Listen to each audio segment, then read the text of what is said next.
नमस्ते दोस्तों और धम्म डिकोड के सभी व्यूअर्स।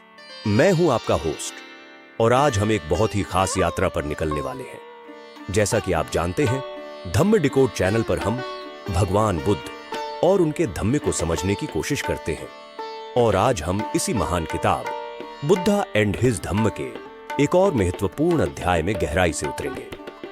पिछले वीडियो में हमने देखा कैसे एक बहुत ही खास मेहमान असित मुनि शुद्धोधन के महल में आए थे। वह एक महान ज्ञानी और तपस्वी थे। असित मुनि ने जैसे ही नन्हे सिद्धार्थ को देखा, उन्होंने तुरंत पहचान लिया कि यह कोई साधारण बालक नहीं है। उन्होंने भविष्यवाणी की कि यह बालक या तो एक महान चक्रवर्ती राजा बनेगा जो पूरे विश्व पर शासन करेगा, या फिर एक सम्यक संबुद्ध बनेगा जो इस संसार को दुखों से मुक्ति दिलाएगा। लेकिन असित मुनि के चेहरे पर थोड़ी उदासी भी थी, क्योंकि उन्हें पता था कि वह इतने लंबे समय तक जीवित नहीं रहेंगे कि सिद्धार्थ को बुद्ध बनते हुए देख सके। इस बात पर उनके चेहरे पर थोड़ी उदासी छा गई। लेकिन उनके शिष्य नरदत्त ने अपने गुरु की भविष्यवाणी को बहुत गौर से सुना। उसने संकल्प लिया कि वह बुद्ध के प्रकट होने का इंतजार करेगा। तो यह था हमारा पिछला एपिसोड, जिसमें हमने असित मुनि की भविष्यवाणी को समझा। अब आगे बढ़ते हैं और देखते हैं कि सिद्धार्थ के जीवन में आगे क्या हुआ। दोस्तों, सिद्धार्थ के जन्म के बाद कपिलवस्तु में खुशियों का माहौल था, लेकिन किस्मत को कुछ और ही मंजूर था। नामकरण विधि और सिद्धार्थ गौतम का नाम। जन्म के 5वें दिन एक बहुत ही शुभ नामकरण विधि रखी गई। इस शुभ अवसर पर नन्हे राजकुमार का नाम रखा गया सिद्धार्थ, और उनके गोत्र के कारण उन्हें सिद्धार्थ गौतम के नाम से जाना जाने लगा। अब से हम उन्हें इसी नाम से पुकारेंगे। जहां एक तरफ जन्म उत्सव और नामकरण का जश्न चल रहा था, वहीं दूसरी तरफ एक दुखद घटना हो रही थी। माता महामाया अचानक बीमार पड़ गई। उनकी तबीयत बिगड़ती चली गई। महामाया को एहसास हो गया था कि उनका अंत समय नजदीक है। उन्होंने राजा शुद्धोधन और अपनी बहन महाप्रजापति को अपने पास बुलाया। उन्होंने कहा, मुझे पूरा विश्वास है कि असित मुनि ने मेरे बेटे के बारे में जो भविष्यवाणी की थी वह सच होगी। लेकिन उनके चेहरे पर एक दुखद भाव था। उन्होंने कहा, मुझे बस इसी बात का दुख है कि मैं उस भविष्यवाणी को सच होते हुए देखने के लिए जिंदा नहीं रहूंगी। यह एक मां का दुख था जो अपने बेटे के महान भविष्य को देखने से पहले ही जा रही थी। उन्होंने कहा, मेरा बच्चा अब जल्दी ही अपने मां से वंचित हो जाएगा, लेकिन मुझे इस बात की कोई चिंता नहीं है कि मेरे जाने के बाद मेरे बेटे का पालन पोषण कैसे होगा, या उसके भविष्य के अनुसार उसकी देखभाल ठीक से होगी या नहीं।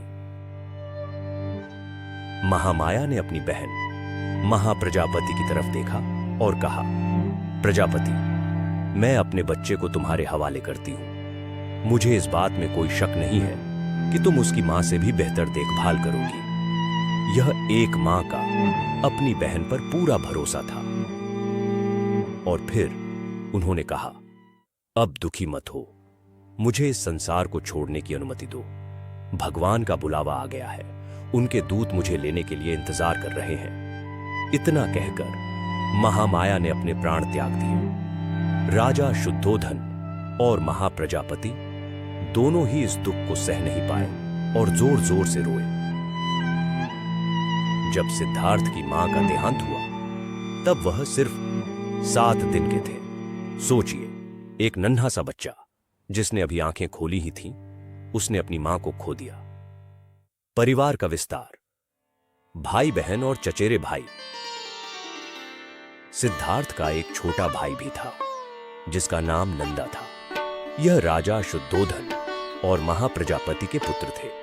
तो इस तरह महाप्रजापति के पास सिद्धार्थ और नंदा दोनों की जिम्मेदारी आ गई। सिद्धार्थ के कई चचेरे भाई भी थे, जैसे महानाम और अनिरुद्ध उनके चाचा शुक्लोदन के बेटे, आनंद उनके चाचा अभितोदन के बेटे, और देवदत्त उनकी मौसी अमिता के पुत्र थे। महानाम सिद्धार्थ से बड़े थे और आनंद उनसे छोटे थे। इन सभी भाइयों के साथ ही सिद्धार्थ बड़े हुए।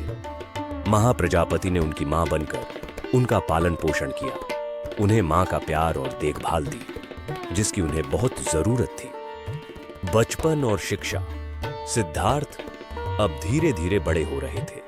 उनका बचपन और शिक्षा भी बहुत खास थे। जब सिद्धार्थ चलने और बोलने लगे तो शाक्य वंश के बड़े बूढ़े ज्ञानी लोग राजा शुद्धोधन के पास आए और उन्होंने सुझाव दिया कि बच्चे को अभया नामक ग्राम देवता के मंदिर में दर्शन के लिए ले जाना चाहिए। राजा शुद्धोधन मान गए और उन्होंने महाप्रजापति को सिद्धार्थ को तैयार करने के लिए कहा।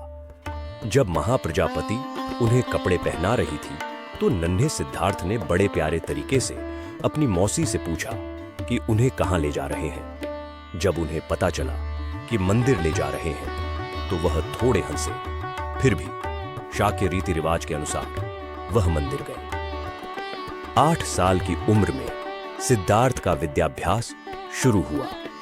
राजा शुद्धोधन ने जिन 8 ब्राह्मणों को महामाया के सपने का अर्थ बताने के लिए बुलाया था और जिन्होंने सिद्धार्थ का भविष्य बताया था, वही उनके प्रमुख गुरु बने। जब उन्होंने सिद्धार्थ को अपना सारा ज्ञान दे दिया, तब राजा शुद्धोधन ने उदीच्य देश के एक महान कुल में जन्मे और उच्च परंपरा वाले सभ्यमित्र को बुलाया। सभ्यमित्र भाषा शास्त्र, व्याकरण शास्त्र, वेद वेदांग और उपनिषद इन सभी में पारंगत थे। शुद्धोधन ने सोने के कलश से जल प्रदान करके सिद्धार्थ को अध्ययन के लिए उनके हवाले किया। यह उनके दूसरे गुरु थे। उनके नेतृत्व में सिद्धार्थ गौतम ने उस समय के सभी दर्शन शास्त्र को गहन रूप से आत्मसात किया। उन्होंने ज्ञान के हर पहलू को समझा।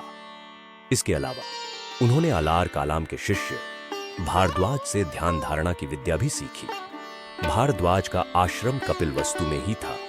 इस प्रकार सिद्धार्थ ने न केवल पुस्तकीय ज्ञान प्राप्त किया, बल्कि आध्यात्मिक साधना में भी निपुण हुए। तो दोस्तों, आज हमने देखा कैसे एक नन्हे राजकुमार सिद्धार्थ ने अपनी मां महामाया को खोया और कैसे महाप्रजापति ने उनकी मां बनकर उनका पालन पोषण किया। हमने उनकी बचपन की शिक्षा के बारे में भी जाना कि कैसे उन्होंने ज्ञान के अलग अलग क्षेत्रों में निपुणता हासिल की। यह सब घटनाएं उनके भविष्य की नींव रख रही थी। उस महान यात्रा की शुरुआत थी जो उन्हें बुद्ध बनाएगी। उम्मीद है आपको यह वीडियो पसंद आई होगी और सिद्धार्थ के जीवन के इन महत्वपूर्ण पहलुओं को समझने में मदद मिली होगी। धम्म डिकोड पर हम ऐसे ही ज्ञानवर्धक वीडियोस लाते रहेंगे। अगर आपको यह वीडियो पसंद आई तो कृपया इस वीडियो को लाइक करें। आपके एक लाइक से हमें बहुत प्रोत्साहन मिलता है। अपने दोस्तों और परिवार के साथ इसे शेयर करें ताकि और लोग भी भगवान बुद्ध के जीवन और शिक्षा को समझ सकें। और सबसे जरूरी, अगर आपने अभी तक धम्म डिकोड चैनल को सब्सक्राइब नहीं किया है तो अभी सब्सक्राइब करें और बेल आइकॉन दबाना न भूलें ताकि आप हमारे नए वीडियोस मिस न करें। आपके विचार और सुझाव कमेंट्स में जरूर लिखें। हम सभी कमेंट्स पढ़ते हैं। अगले वीडियो में हम इस किताब के अगले अध्याय में चलेंगे और देखेंगे कि राजकुमार सिद्धार्थ के जीवन में और क्या मोड़ आते हैं। तब तक के लिए धम्म के मार्ग पर चलते रहिए। धन्यवाद।